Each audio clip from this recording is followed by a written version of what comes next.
Welcome, I'm Pastor Wayner, and we are glad that you have come today to Bryson City United Methodist Church to celebrate the wonderful life of Marilyn Gray. And so we hope that you will be able to have good memories of her here today, that you've had a chance, and we'll have another chance to meet some of the family or talk with some of the family, to love on each other, and to celebrate the love that she shared with so many of us. And so we're going to invite Ann Steele to play Come to the Garden Alone.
Thanks, Ann. That was beautiful as always. And so we wanted to read Psalm 121 today, and it was one that Jim and Teresa both felt were a great psalm that Marilyn would have appreciated, and one that we think that y'all will appreciate. If you want to read along with me, feel free. But no pressure at all. And it's, of course, on the right-hand side of your bulletin. I will lift up mine eyes unto the hills, from whence cometh my help. My help cometh from the Lord, which made heaven and earth. He will not suffer thy foot to be moved. He that keepeth thee will not slumber. Behold, he that keepeth Israel shall neither slumber nor sleep. The Lord is thy keeper. The Lord is thy shade upon the right hand. The sun shall not smite thee by day, nor the moon by night. The Lord shall preserve thee from all evil. He shall preserve thy soul. The Lord shall preserve thy going out and thy coming in from this time forth and even forevermore. So let us pray. Holy God, we come today to remember a beautiful life, to remember the life of Marilyn, who has touched us in so many ways. She touched us by your love. She touched us in ways that it's hard to express, for her kindness and compassion and joy. She made us better people. And for that, we are grateful. Oh God, today we lean on you just a little bit more in our loss. We trust in your goodness.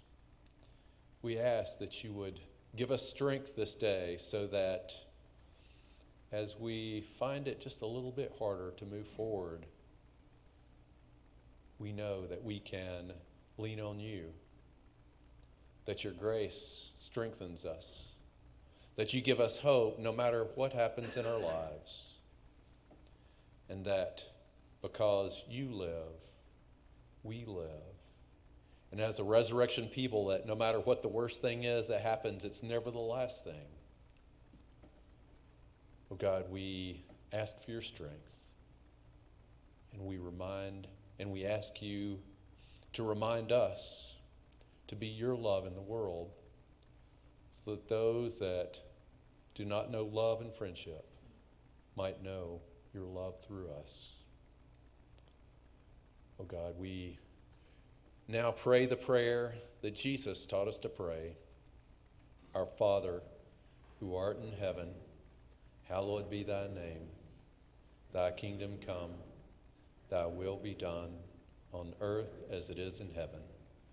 Give us this day our daily bread, and forgive us our trespasses, as we forgive those who trespass against us. And lead us not to temptation, but deliver us from evil. For thine is the kingdom, and the power, and the glory forever. Amen. And so if you would like to, you can even turn to page number 419 in the big fat blue book. It's one of the hymnals there.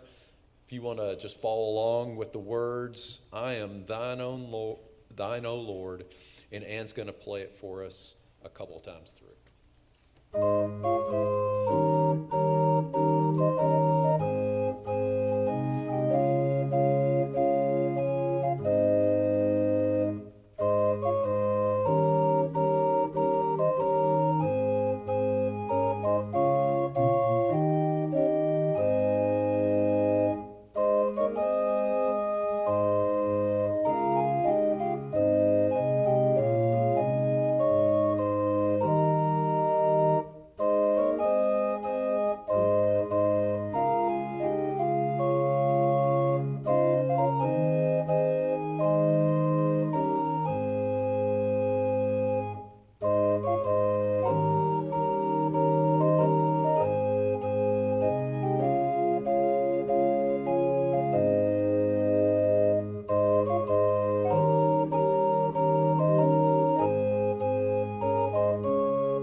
Thanks, Ann.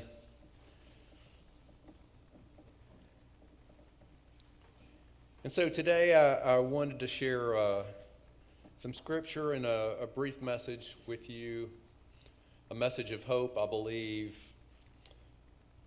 from Revelation 21, 1 through 5. And it says, "And I saw a new heaven and a new earth, for the first heaven and the first earth were passed away, and there was no more sea.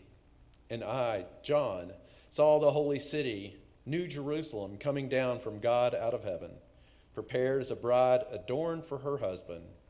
And I heard a great voice out of heaven saying, 'Behold, the tabernacle of God is with men, and he will dwell with them, and they shall be his people, and God himself shall be with them and be their God.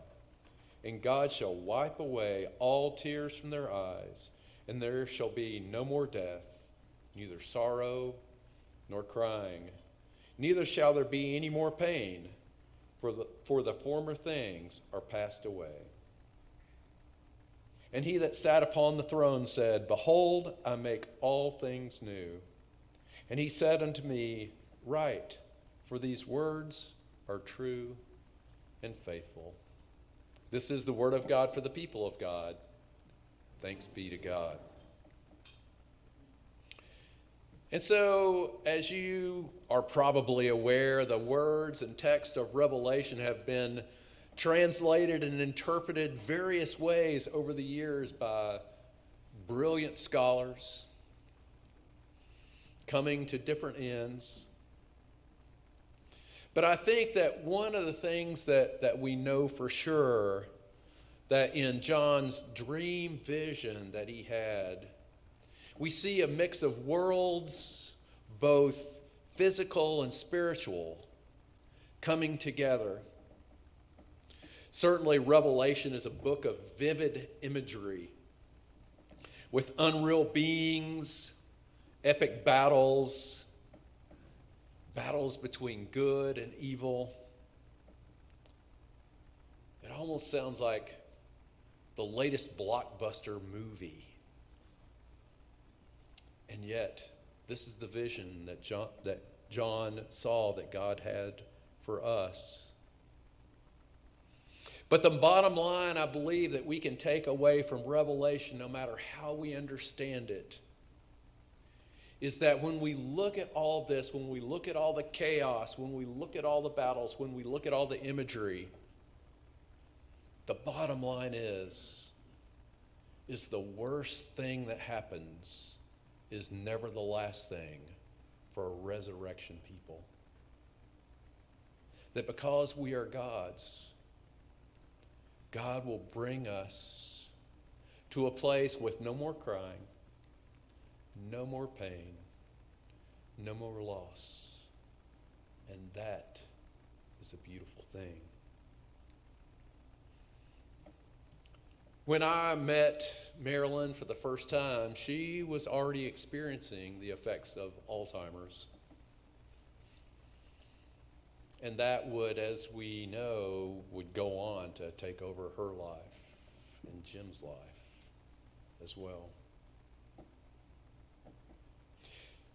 But I must say that she was truly one of the sweetest people I have ever met, no matter what. I just loved her sweetness all the way through.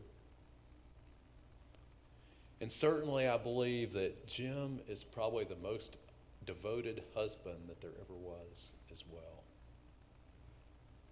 And he loved her so much, just as she loved him. Marilyn fought through 12 years with Alzheimer's, and now she has finished her race and is leaning on God's promise that she is in a place with no more pain, no more tears, no more confusion,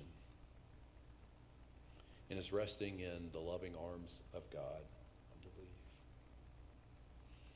But as many of you know, she did not spend her whole life in confusion. She did not spend her whole life dealing with Alzheimer's. In fact, she was a pretty remarkable woman.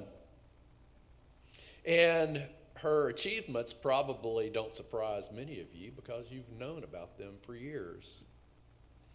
But if you're not familiar with them, you can flip on the back part of the bulletin and skim through if your glasses are good enough. Because we had to really shrink that text down to try to get as much on there as we possibly could. Because she had done so much. She had this amazing life. I mean, she taught, okay, let me start even when she was a little bitty girl. She played the piano remarkably well. And even at 5 years old, Teresa, is that right? She played for her church too? The night that her brother was born. And so, I mean, she was a pretty talented person. And she graduated high school with honors, of course, right? And she went on to get her undergraduate degree and then her master's degree, and then went on to teach high school science for 17 years. Now tell me that wasn't a tough lady right there. And then after she taught high school science, she and Jim moved to Bryson City and became a 4-H agent. And she moved her way up to become, after 32 years, she moved her way up to be the county director, the only female county director west of Asheville. Is that right, Jim? And I mean, remarkable accomplishment by anybody. And being the only woman that held that title was just phenomenal. And then after 2 years of working in the extension agency, she somehow managed to wrangle Jim into starting up a travel business. And they went on to do that for a little while too, until she wasn't able to do it anymore. She was a remarkable person. She was a loving person. She changed a lot of lives. And so I want to finish with the words from Revelation 14:13, where it says, "And I heard a voice from heaven saying unto me, Write, Blessed are the dead which die in the Lord from henceforth, yea, saith the Spirit, that they may rest from their labors, and their works do follow them." I believe that's true for Marilyn. I believe it can be true for us. Rise in glory, Marilyn. Rise in glory. Amen. And so today we have some wonderful stories by Teresa and John and maybe some other family members that would like to share too. So I'd like to invite Teresa to come on up if you would.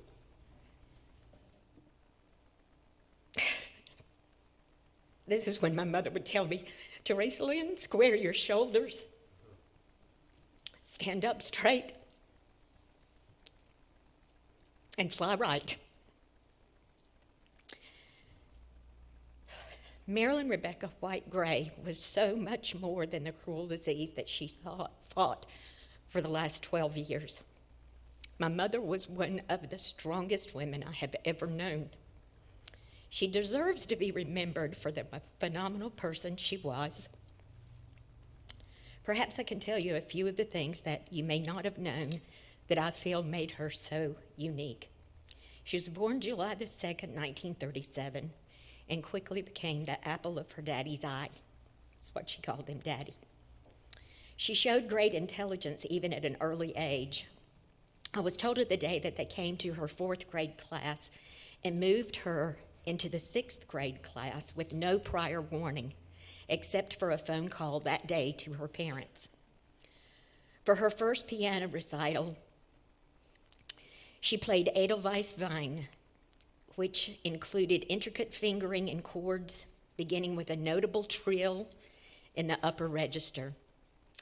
She played this at the age of 12, though it was written for a much more accomplished pianist. Her teacher told her parents it was the most difficult piece played in the recital by a musician of any age. Marilyn and her baby brother, Barry, were very close. They held each other up through many difficult times working on the farm. Also from a very young age, with her parents working out in the field, she would often prepare the noonday meal, not only for her family, but also for a large number of workers. Women had 3 career paths in my mother's time. They had the choice to be a nurse, a teacher, or a secretary. She received her BS from Appalachian State University and began her teaching career when she was only 22 years of age. A rumor quickly circulated that the beautiful young teacher could do a standing back bend. She told her advanced chemistry class that if they all made an A on her first test, that she would do one in front of the classroom. Needless to say, her students, not much younger than she, saw great incentive in this, and so she did it many times. Finally, she simply started doing it the first day of school for those who were selected to take her advanced course. I never realized until later in life what perseverance my mother showed when she took courses in the summers at Duke University and NC State University with a 3-year-old, that's me, and a babysitter in tow. This resiliency, along with her love for young people, made her an excellent educator. Mother was a teacher for all 4 years that Cherry Robbins Garman attended East High School. Recently, she told me that she visits a friend in a nursing home just past the school. She said, when I pass the road to East, it's not cheerleading that I think of. It's not homecoming. It's not anything else about those 4 happy years that I think of. And she was homecoming queen. She said, it was your mother. She gave me such great comfort. I would go to see her during my study hall every day, and we would talk through something if I had a problem or a decision to make. Another student told me she demanded respect, but in a most genteel way. I always felt support from her. Marilyn was known in the Chase community where she grew up for her equestrian skills. Her horse was named Buckeye, and he would run my papa into a tree to throw him off every time he tried to ride him. But he would do anything that my mother wanted him to do.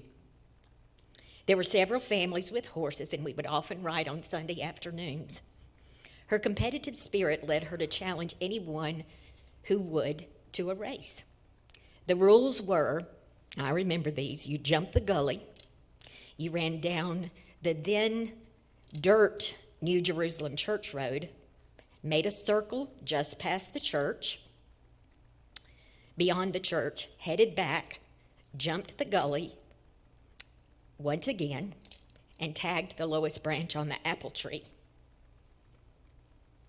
She won so many times that other riders finally refused to race her. I think her pride in this feat is what led her to request that some of her ashes be sprinkled near this path. Good memories.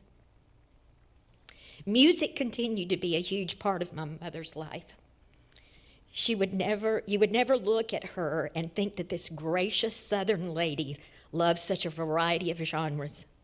One of her first purchases was a stereo with, you remember those big stereos, with a slot for all of her vinyl albums.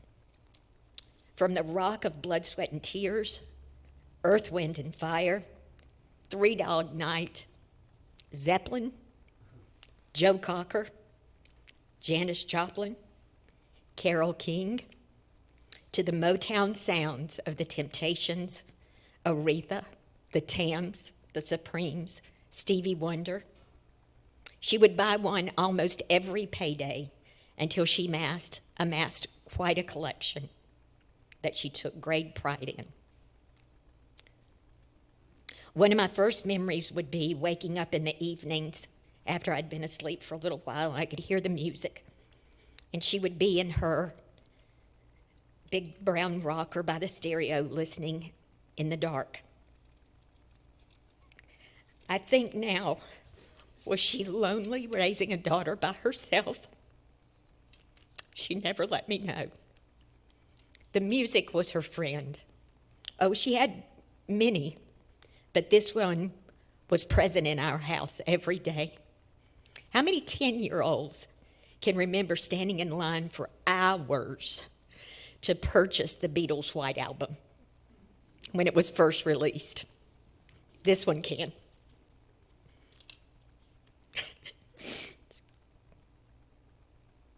That's why it was so important to me that she had her headphones to listen to at the nursing home. We would put the beats in her ears, and her face would light up. It was so much easier to make the drive back down the mountain, leaving her with a smile on her face. Mother's 3 nephews, collectively known as Tony, Chris, and John, have fond memories of her music and the swimming pool for the many weekends that we would pick them up in Charlotte. I'll let them tell you about that. But how did a single mother on a teacher's salary afford a swimming pool?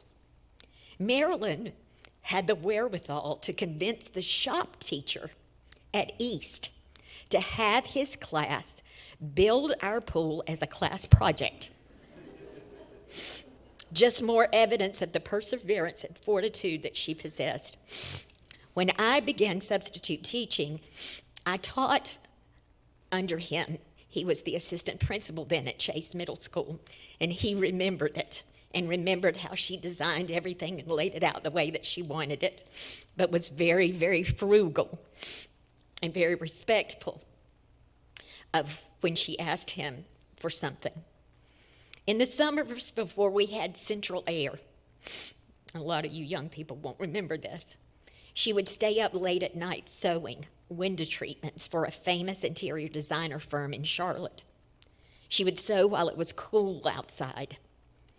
When they picked up an order, she and I would head up to the Lake Lure Inn for a mini vacation, she called them. She always worked so hard, and it was that work ethic that would allow us to always have fun and enjoy life. In June of 1976, I graduated from East Rutherford and left for Clemson. On July 1st, the very next month, 1976, Marilyn White moved to Bryson City, North Carolina. She waited until I graduated from high school in the town where I grew up with the friends with whom I had since starting first grade. One of them is here today, Pam. I'll always be grateful for the sacrifice that she made for me, one of the many.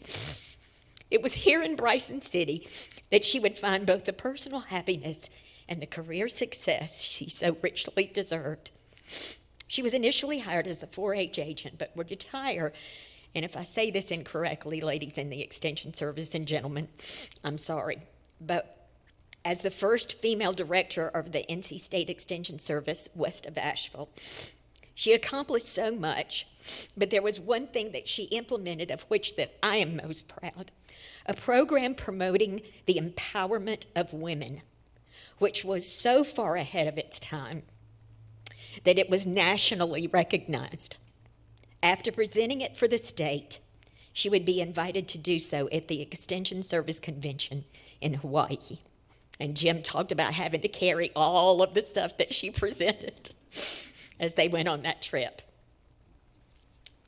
Mother was an adventurer, particularly when it came to travel. There was something called an open ticket before she met Jim that Delta offered every summer. It was $500, and as long as you did not come back to your original destination, you could go anywhere in the continental United States.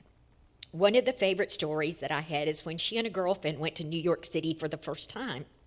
They rented a car but had no idea where they were going.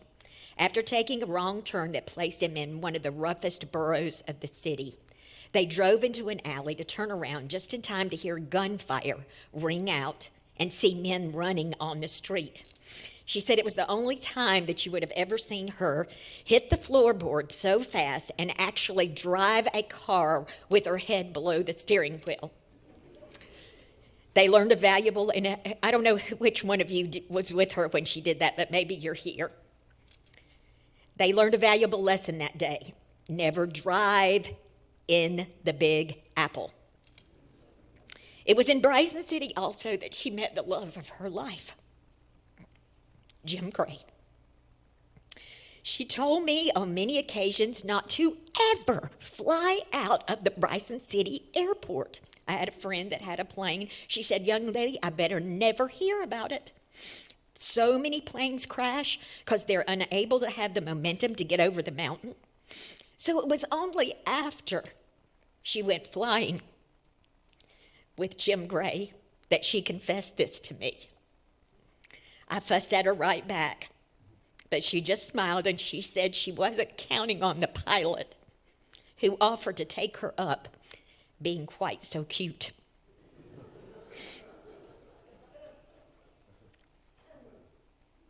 They were married within 8 months and were inseparable. Pop's love for my mother never faltered during her illness, as he tried to keep her at home for as long as he could. I always ask him, who is caring for the caregiver? Who is caring for the caregiver? And I tried to help as much as I could.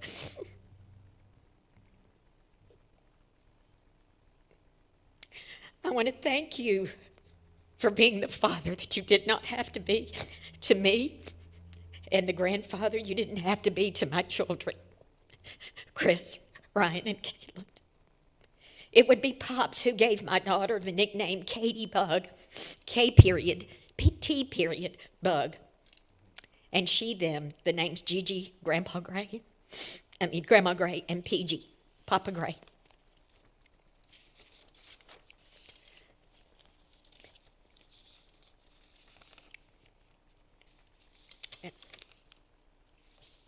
My mother's passion for travel would lead she and Pops to open Gray Travel after she retired from the state. Mother was also one of the most disciplined in saving. Her daddy would say, "Why are you putting so much back for retirement?" But she learned how and learned why.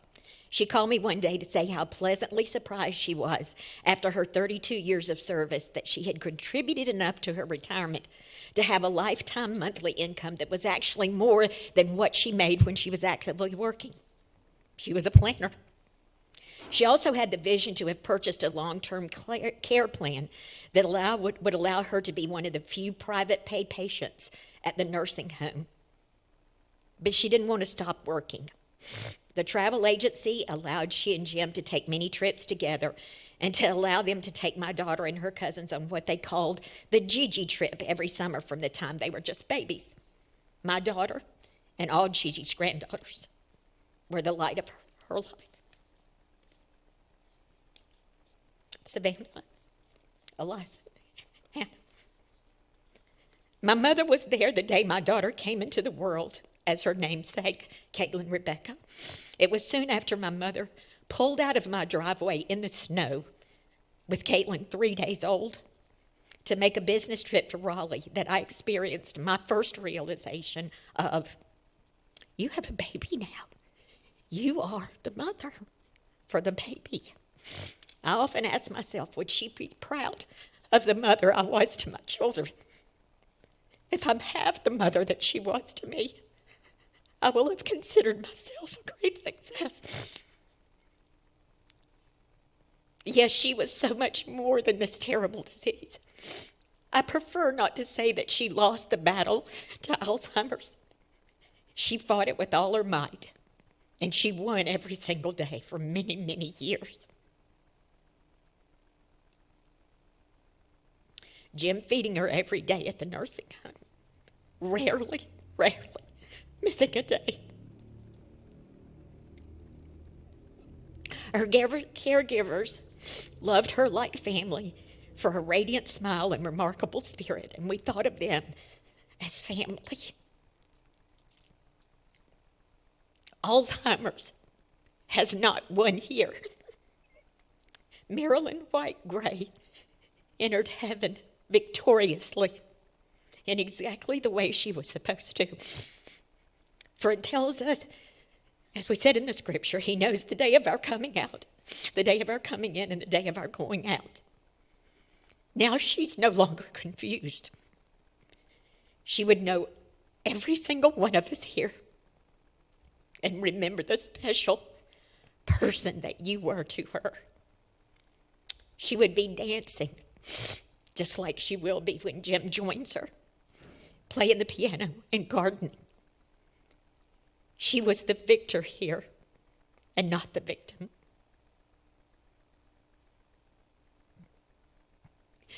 Thank you seems so inadequate for the mother she was to me.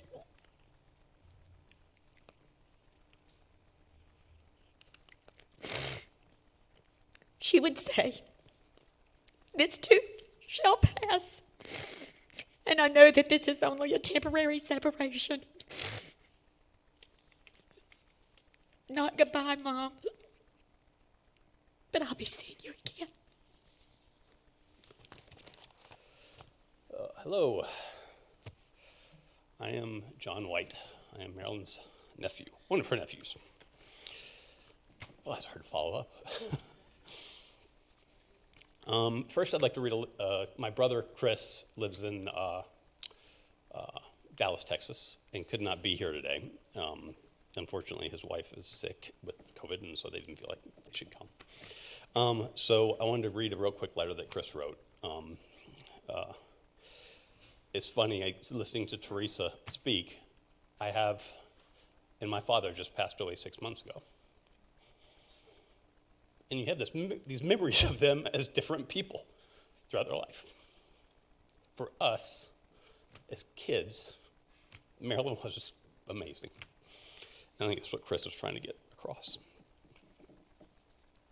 From Chris, for my beloved Aunt Marilyn.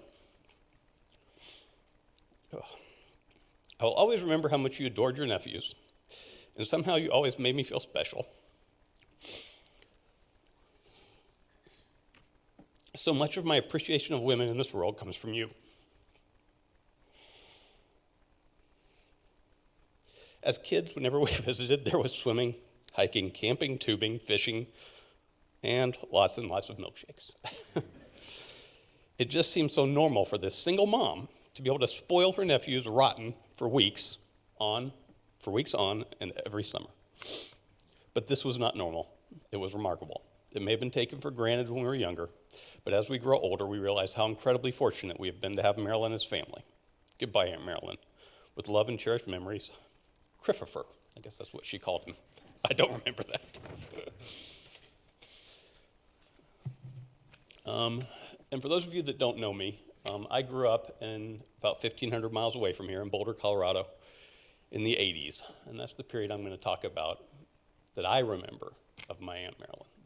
I remember so many different Aunt Marilyns. I remember the one that Teresa was talking about swimming in the pool in Rutherfordton. I remember her as an amazing, talented worker, that everything she seemed to touch, no matter what career she had, which seems like there was always something different, was amazing. That she opened a travel agency so that they could travel and enjoy their retirement years. And some of the things that Teresa talked about, I don't even remember because I wasn't aware. Because with Aunt Marilyn, it was always fun times, right? So I grew up about 1,500 miles away from here in Boulder, Colorado. I was a definition of a suburban yuppie kid. Skateboards on sidewalks, and I remember, all the kids, I was in the neighborhood with all the kids going and sitting at one kid's house because they had MTV. I have no idea who that kid was, but I do remember the TV and MTV. But while that was my regular life every summer, for the entire summer, I got shipped back home to North Carolina, spending most of my time on my grandparents' farm in Rutherfordton, working, playing, and learning about a totally different world from the skateboard world I grew up in. But the highlights of every summer, hands down, was the weeks I spent with my Aunt Marilyn. To a 9-year-old boy growing up in the 80s, Aunt Marilyn, or Auntie M, was the definition of totally rad. As a matter of fact, not just totally rad, she was rad to the max. Weeks with Aunt Marilyn was like going to Disney World. Camping, water sliding, hiking, fishing, roller coasters, you name it, we did it. I look back now and I think, how did a single woman in Bryson City have the time off, have the energy to do all these things? But she did. Looking back now as an adult, she was my childhood hero. And the model of femininity that would guide the relationships of my life. She was the ideal of feminism. Beautiful, smart, but most importantly, fearless. She seemed invincible. At a time when, let's just say, it was a little unusual for a single woman to take on the world so boldly, she strode forth with strength, passion, and relentless optimism, which was a trademark of my entire family. My grandfather was an optimist, my father was an optimist, Marilyn was an optimist. She had the optimism that she could do whatever it was. It didn't matter. She could do it, and she always did. I could spend hours expounding on all those years and everything I remember. They are truly the highlights of my childhood. But I want to share just one story that encapsulates the spirit of my beloved confidant and childhood best friend. Sorry. Picture an early 80s 4-H camp dance hall, if you can. Awash in kids in neon and pastel. A totally tubular melodies of Kool and the Gang and Air Supply in the background. And in the corner, sad and alone, sits yours truly. Now, I was an extraordinarily handsome and debonair fellow back then. I mean, I had knee-high socks, fully coordinated Coca-Cola outfit. What girl wouldn't want to be with me? But my girlfriend for the week decided she'd rather dance with her cousin that night. And so I was left sitting alone. Until, all of a sudden, out of nowhere, the prettiest, smartest girl in camp came over and asked me to dance. I figured it was the Coca-Cola outfit. And what turned out to be the most critical and pivotal and most consequential moment of my life, everything changed. For those of you that don't know my story, Evie and I met 20 years ago, or 20 years after that, she would become my wife, the mother of my beautiful daughter, and the center of my world. Now, we can chalk that moment up to Evie's inability to resist the dark, debonair air of a kid crying at the corner with Kenny Rogers crooning Lady in the background. But as it turns out, it was the doings of one Aunt Marilyn. Did she know all those years ago that she would set up the rest of my life with that one gesture? Probably not. Or maybe. But for sure, she knew that I was alone, and she found the prettiest, smartest, and bravest girl at the dance and sent her on over. What hits me so profoundly looking back from 40 years later is how similar they are. A million words could describe both of them, but the one I keep thinking about when I think about my Aunt Marilyn and my wife is fierce. Fiercely independent, fiercely brilliant, fiercely loyal, and of course, fiercely beautiful and loving. The ferocity, that bravery, that love of adventure that Teresa talked about, Aunt Marilyn imbued it in all of us that got the chance to know her. And we are all better for it. In some ways, I have the most blessed, wonderful life due to the prescient, some would call it meddling, nature of my beloved Aunt Marilyn. Because it wasn't 20 years later, when Evie and I had been through multiple ups and downs, that she just leaned over to me in Colorado and said, "By the way, did you know that Evie's single again?" And the machine started going, and this is where we are today.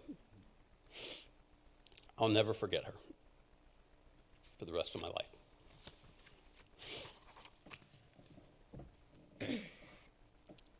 I am going to get through this the best that I can. Speak up. Can you guys hear me? Okay.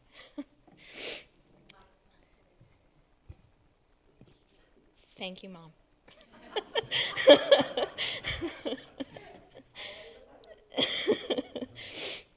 I am going to be speaking today on my cousin's behalf, and I will also speak for myself. I'm going to read what Savannah wanted me to read first. It says, "Gigi, thank you.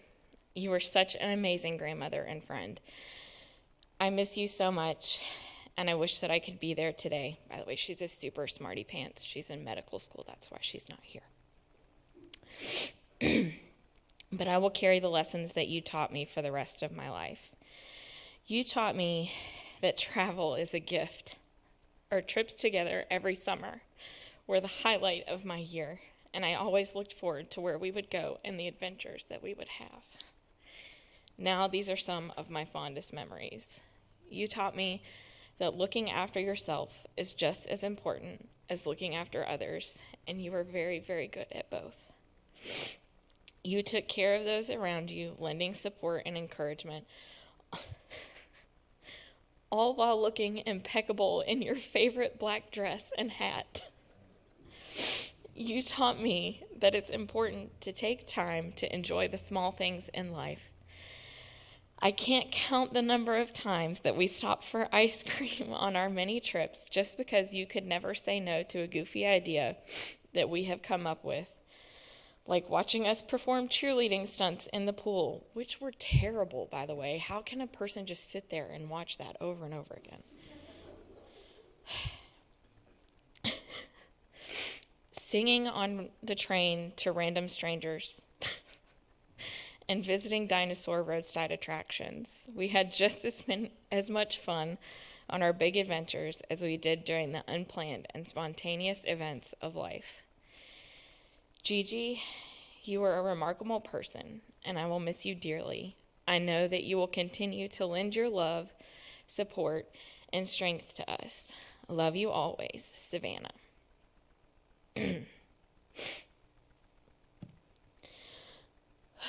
Okay. My grandmother simply loved life.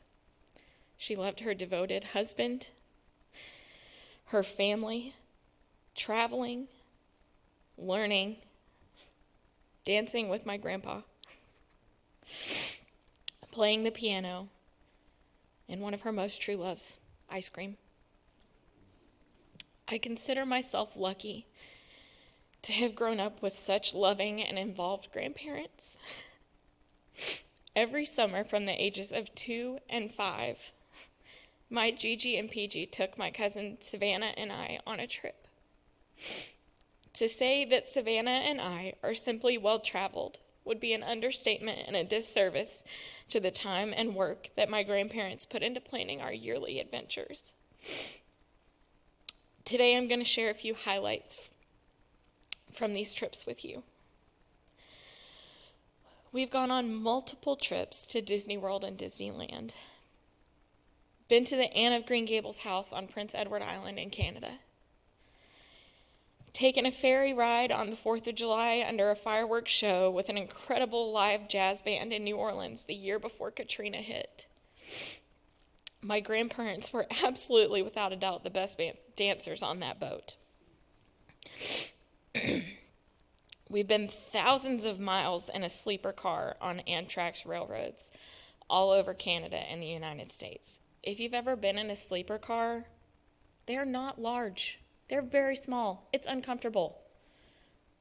And we made it work, and it was still fun. We slept head to feet in those things. I don't know how. I really don't. We've seen multiple Broadway shows in New York City, such as 42nd Street, Beauty and the Beast, and Thoroughly Modern Millie. A personal highlight for me, we landed on a glacier in a helicopter in the middle of northern Alaska. It was so cool. We've eaten ice cream in every single location that we have been in.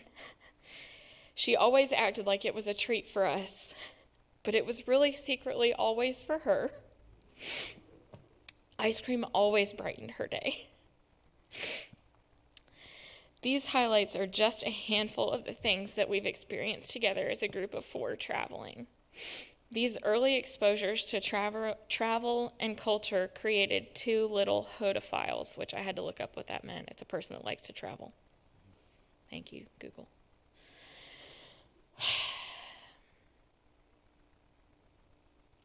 Between Savannah and I, since these trips, we've both made cross-country moves.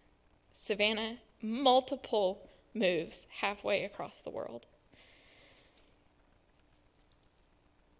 We've visited 49 and 48 states. She's got me beat by 1. Savannah lived abroad for 2.5 years in New Zealand and Australia. I became a flight attendant and made traveling a career, immersing myself in airplanes, culture, and other worldviews. Savannah, after being exposed to Broadway on one of our trips, after she insisted that she did not want to go and she thought it was going to be stupid, started dance.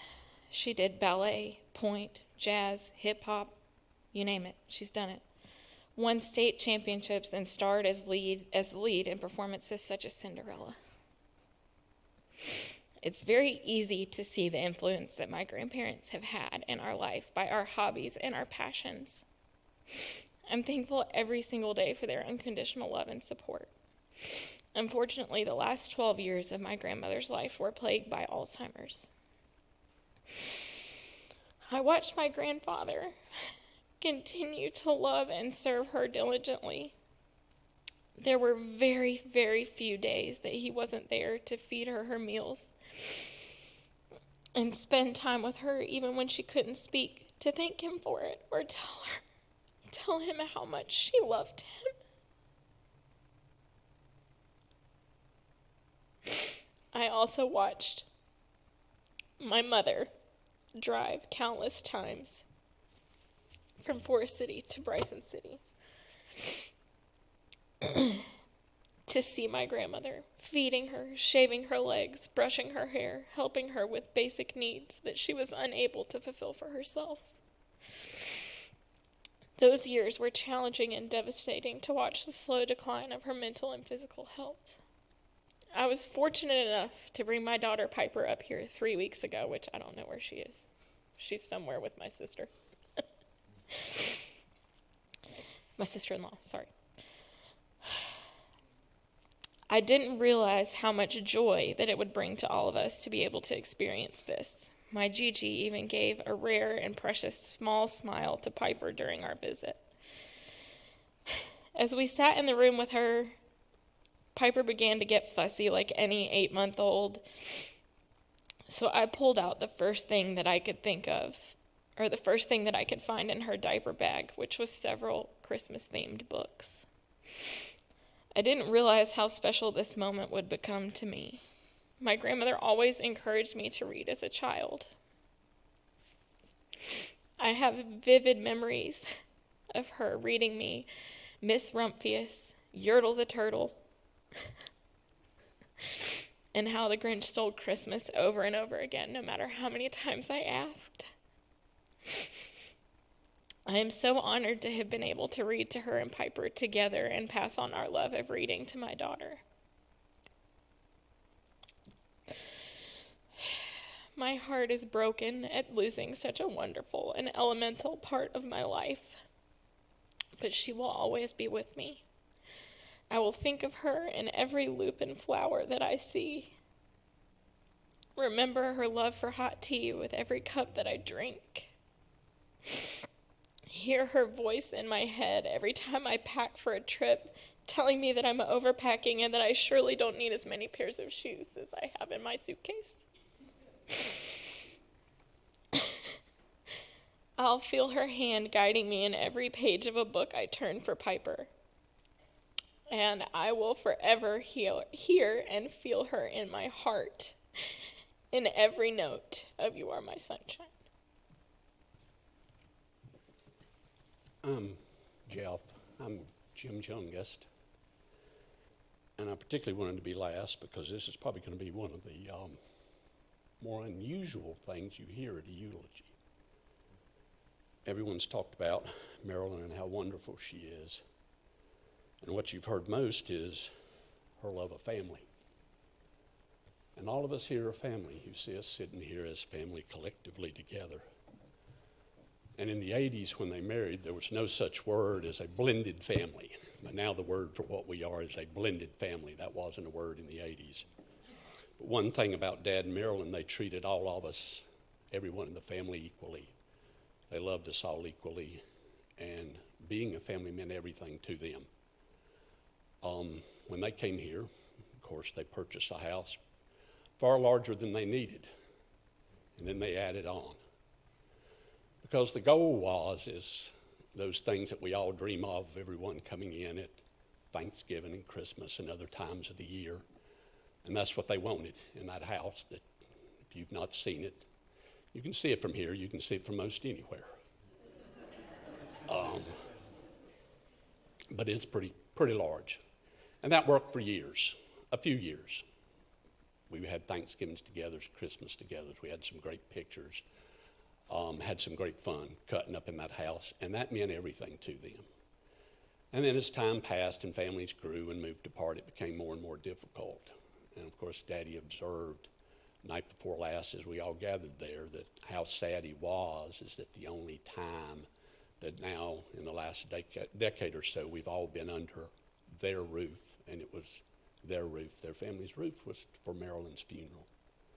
So it's a very sad time for us that, we've gotten to the place in this world. So I told Pastor Wayner earlier today, it's just sad. It's the only time we get together is for funerals. But it was always about family for them. It was to get together in that house. That was the goal, etc. But we're here now. But I want to speak from the Gray side of the family. You've got the Whites here, the Benches here. We've all considered ourselves one, but I want to speak from the Grays, from my brother Steve and my sister Ann and myself. It's hard to say this,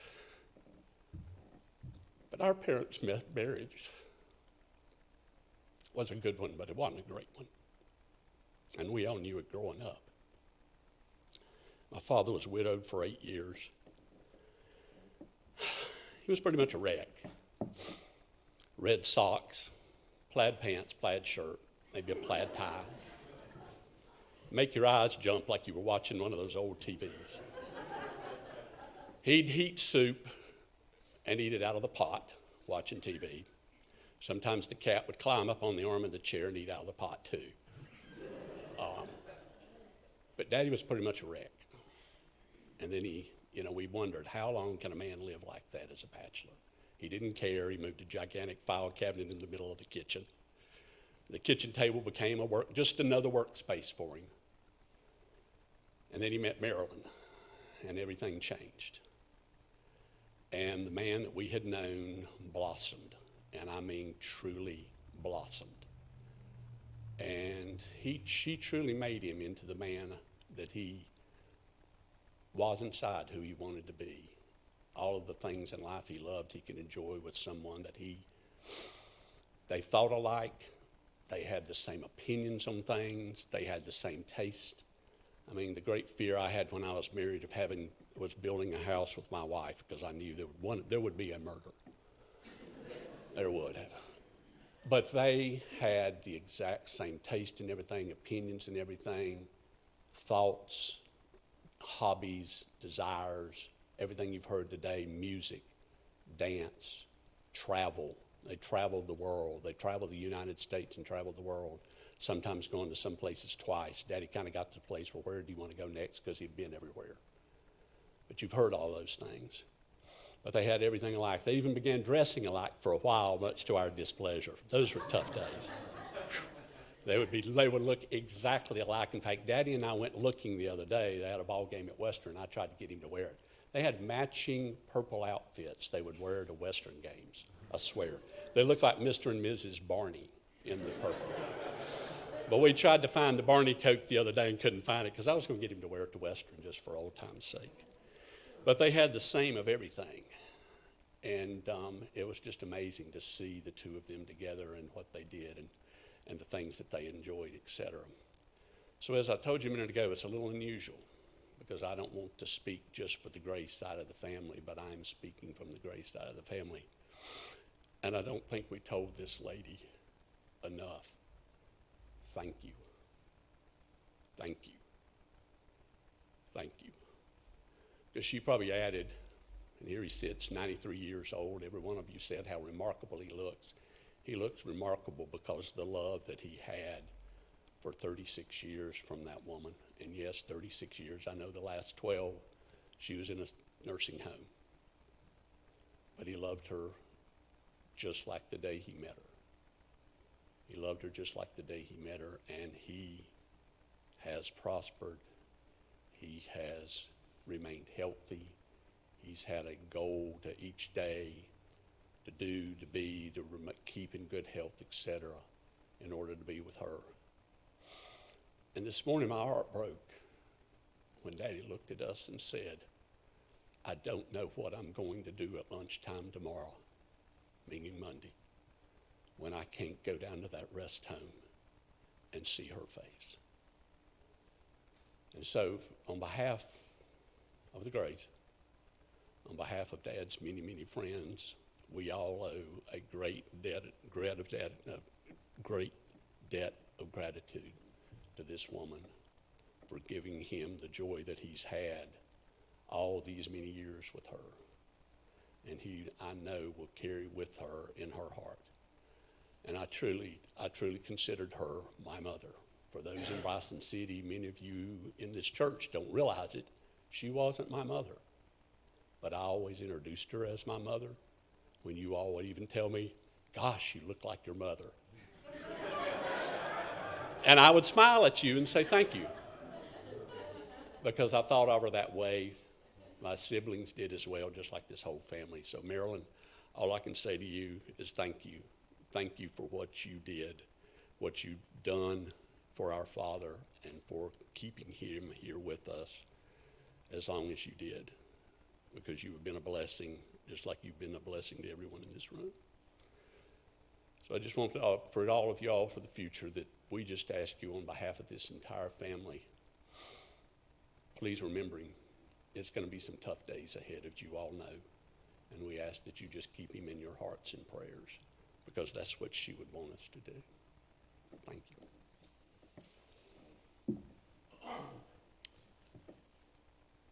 Well, after so many stories about Marilyn and how she's impacted so many different lives, this next part seems appropriate, doesn't it? Teresa was telling me how when she was a little girl, especially on those days when she was having a tough day, her mom would pull her up on her lap, curl up with her, and sing this song, "You Are My Sunshine." And so today we have the opportunity. Why don't we stand and sing this song together? And while we're singing it together, look at somebody next to you and say, "You are my sunshine, my only sunshine." And mean it. So let's stand.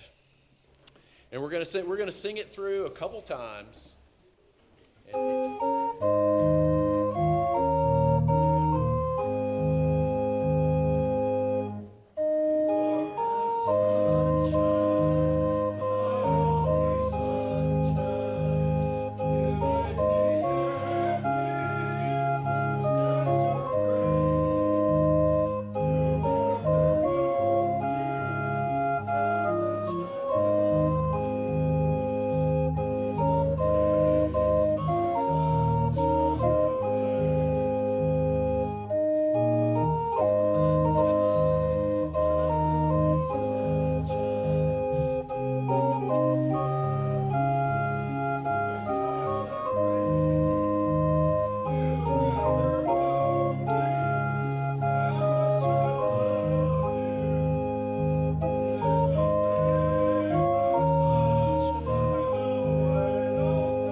So as we go from this place, may we go bringing just a little bit more sunshine to those around us, just like Marilyn did for each of us.